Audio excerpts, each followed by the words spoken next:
Hello எரிவான் எல்லாரும் இருக்கீங்க. நிறைய பேர் நம்ம சேனலை சப்ஸ்கிரைப் பண்ண வீடியோ பார்த்துருக்கீங்க. ஸோ சப்ஸ்கிரைப் பண்ணாதவங்களாம் மறக்காம சப்ஸ்கிரைப் பண்ணுங்கள். எல்லாருமே நம்ம ஃபைஸ்க்கு என்ன ஃபுட்டு ஃபீட் பண்ணுறோன்னு கேட்டுகிட்டே இருந்தீங்க. ஆக்சுவலாக ஃபைஸ்க்கு தனியாக வந்து ஒரு ஃபுட்டெல்லாம் நான் வாங்கி போடலை. என்கிட்ட இருக்கிற ஃப்ளோர் ஃபுட்ஸ்லாம் வச்சு தான் ஒரு மிக்சராக ரெடி பண்ணி அதுக்கு ஃபீட் பண்ணிட்டு இருக்கு. இது மாதிரி போடலாமான்னு கேட்டிங்கன்னா கண்டிப்பாக போடலாம்.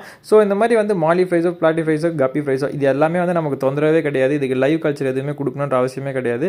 ஸோ அந்த மாதிரி ஃபுட்டை நொறுக்கி கஷ்ட பண்ணி போட்ட உடனே சாப்பிட ஆரம்பிச்சிடுவாங்க. ஸோ ப்ரோட்டீன் அதிகமாக இருக்கிற ஃபுட்டை நம்ம கொடுத்தோம்னா குட்டியில் வந்து அதுங்களுக்கு ஈஸியாக டைஜஸ்ட் ஆகிடும் அண்ட் மோரோவர் க்ரோத்தும் நல்லா கிடைக்கும். ஸோ ஆக்சுவலாக இந்த 3 கலவையை வந்து நான் மிக்சராக கலக்கி வந்து இதுங்களுக்கு ஃபீட் பண்ணுறேன். ஸோ இதுக்கு வந்து பார்த்தீங்கன்னா நல்லா வந்து பொடி ஆகிற ஸ்டேஜுக்கு நோக்கிக்குவேன். அந்த அளவுக்கு க்ரஷ் பண்ணிங்கன்னா தான் இதுங்களுக்கு ஃபீட் எடுக்க கரெக்டாக இருக்கும்.